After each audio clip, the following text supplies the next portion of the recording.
다음은 코로나 이후 사회 문화적 현상을 살펴보겠습니다. 대표적인 것이 위생 안전에 관한 방역 마스크 착용인데요.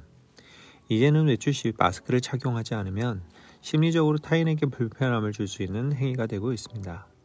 코로나가 확산되던 2020년 초기에는 방역 마스크 물량이 부족하여 품귀 현상이 나타나기도 했는데요. 공공장소에서의 마스크 미착용은 폭력 사태까지 유발하게 되었죠.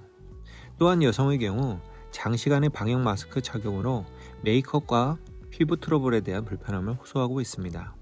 미국에서는 마스크를 왜 써야 하는지에 대해서 문화적 차이도 보이고 있습니다. 미국은 코로나 팬데믹 초기에 방역 마스크를 쓰지 않는 문화적 상황이 더 많은 희생자를 나타나게 했습니다. 또한 코로나 팬데믹으로 심각한 사회적 현상은 인종차별적 폭력 사태까지 빈번하게 나타난다는 것입니다. 공간적으로는 사회적 거리두기를 중심으로 살아가고 있는데요. 전 세계에서 권고하는 거리두기 척도 기준은 아직까지 불분명합니다. 대부분의 사람들은 공간적으로 2m에 대한 영역 척도 기준인지를 쉽게 하지 못하고 있는 상황입니다. 왜냐하면 타인과의 공간적 경계점에 대한 리미트가 모호하기 때문입니다. 이러한 상황 속에서 WHO에서는 적정 사회적 거리를 1m 이상 권고하기도 하였다고 합니다. 이와 더불어 한정된 밀폐 공간 안에서는 공기를 통한 감염도 가능하다고 전문가들은 이야기하고 있습니다. 따라서 이를 해결하기 위해 환기나 기타 공기청정 시스템과 같은 물리적인 방역 환기 시스템을 설치하고 있는 실정입니다. 또한 대부분의 건축 공간의 모습은 폐쇄형 공간에서 개방형 공간을 선호하고 있으며 이를 통해 코로나 방역 대비는 물론 심리적 안정까지 확보하고 있는 상황입니다. 코로나 팬데믹은 점차 가까운 사회적 인간관계까지 파괴하고 있는데요. 한번 다음과 같은 상황을 살펴보시죠.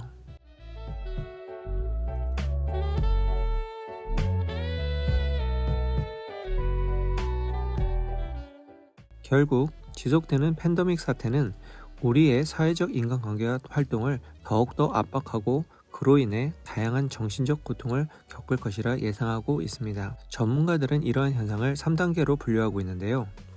첫 번째 단계가 무기력 우울증 단계인 코로나 블루, 두 번째 단계는 짜증 분노 단계인 코로나 레드, 그리고 마지막으로 코로나가 지속되었을 때는 절망 단계인 코로나 블랙으로 분류하고 있습니다. 이와 더불어 대부분은 그동안 복잡했던 인간관계가 이번 코로나 팬데믹을 계기로 크게 변화하고 있다고 합니다. 그 예로 코로나 이전에는 동창회나 소모임, 사교 모임에서 본인이 갖고 있는 능력의 최대치를 보여주기 위해 사회적 관계를 맺어왔다면 코로나 이후 영양가 없는 직접적인 만남을 피하고 SNS를 통한 가상 공간에서의 정보적, 사회적 인간관계를 만들어가고 있는 상황입니다. 가상 공간에서는 각 개인이 갖고 있는 정보의 피드백으로 사회적 관계를 형성하고 유지하고 있다는 것이죠. 어쩌면 이러한 사회적 현상은 이번 팬데믹을 계기로 더욱더 가속화될 것이며 그로 인해 현실의 물리적 인간관계가 점차 소홀해지지 않을까 하는 우려를 낳기도 하고 있습니다. 물리적 인간관계가 형성되기 이전부터 가상 공간의 사회관계가 현실 공간에서의 관계와 비교했을 때 얼마만큼 긴밀도가 있는지 의구심이 들기도 합니다. 허나 팬데믹 시기에 태어난 아이들 그리고 이미 이러한 상황에 자연스럽게 노출되어 현실 공간에서의 사회적 관계보다 가상 공간 또는 인공지능 시스템과 더욱더 긴밀한 관계를 맺고 있는 성장기 아이들은 향후 새로운 사회적 관계와 문화를 창조할 것이라 보여집니다. 다른 한편에서는 이러한 현상이 긍정적으로 보여지고 있으나 현실 공간에서의 인간관계에 대한 상실감 그리고 또 다른 미래에 발생할 새로운 사회적 문제를 걱정하고 있기도 합니다. 코로나의 확산은 피로나 두통, 감염 등을 의심하는 증상으로 상상 코로나라는 신조어를 만들기도 하였습니다. 몸은 작은 변화에도 민감하게 반응하기 때문에 개인 스스로 컨디션을 조절하지 않으면 코로나 감염이 걸린 것인지에 대한 의구심을 들게 합니다. 상상 코로나는 향후 더욱더 현실 공간에서의 사회적 대면 관계를 감소시킬 것이며 개별적으로는 불안과 우울증과 같은 정신 문제를 야기시킬 수 있을 것입니다.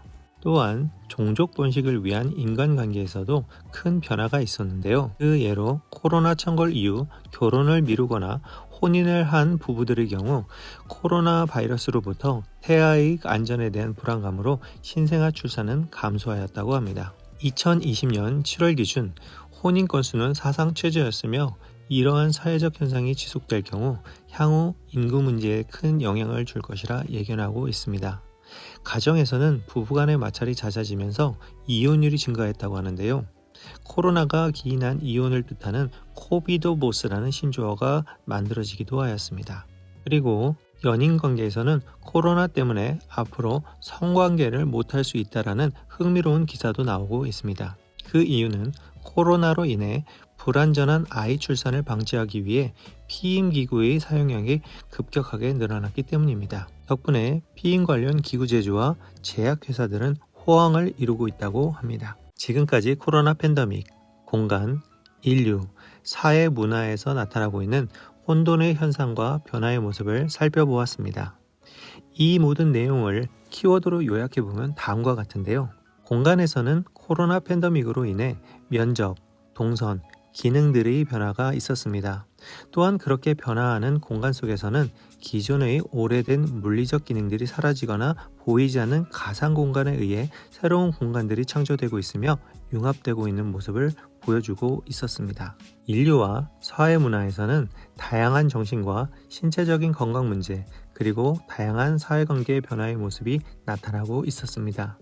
이러한 현상은 인간의 기존 생활 패턴을 변화시키고 있으며 새로운 사회적 관계를 만들고 새로운 문화를 창조하고 있습니다. 여기서 주목해야 하는 것은 코로나 이전까지는 대부분 물리적인 현실 공간에서 인간과 인간 간의 사회 문화에 대한 관계 형성이 주가 되었다면 코로나 팬데믹 이후에는 보이지 않는 가상 공간에서 인간과 인간, 생태계, 컴퓨터 인공지능 객체와의 관계를 형성하고 있음을 보여주고 있습니다. 지금까지 알아본 내용에서 여러분들은 어떠한 키워드와 밀접하게 관련되어 있는지요?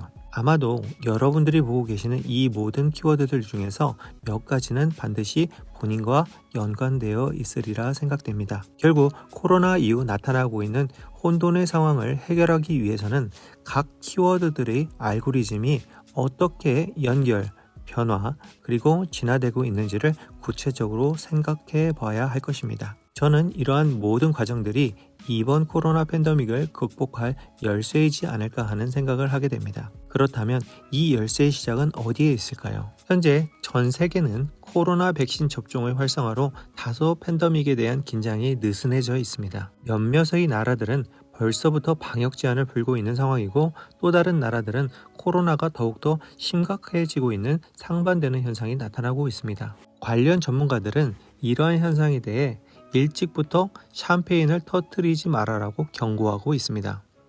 터키, 칠레, 우루과이 같은 백신을 초기에 처방한 나라들은 다시 변이 바이러스에 의해 감염자가 증가하고 있으며 브라질, 인도는 팬데믹 현상이 더욱더 최악에 다다르고 있는 상황입니다. 과거부터 역사적으로 나타나고 있는 팬데믹 현상들에서도 이러한 상황들이 반복되어 왔습니다.